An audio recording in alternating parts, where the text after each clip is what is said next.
Nagtrabaho po guys, oh. Yan.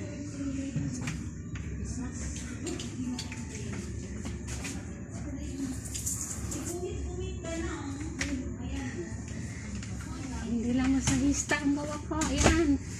Janitrice.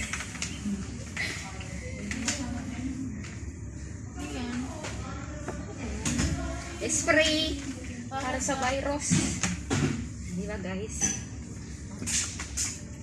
Bye bye guys. Yan ang trabaho ni Rose. Yan guys. Yan ang style namin guys kasi safe para sa virus. Diba?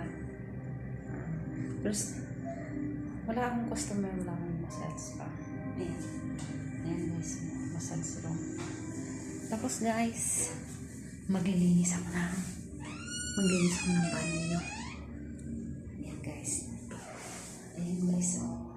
Ako naglilinis ng banyo. Hindi lang masaya ang trabaho ko. Siyempre, kailangan may linis ba? Ayan. Hindi ko ikakahiya yan. This is proud to OFW paglilinis ng banyo. Ayan guys. See you guys. Thank you for watching. Subscribe and like and touch the bell. Thank you for supporting for my channel. I love you all.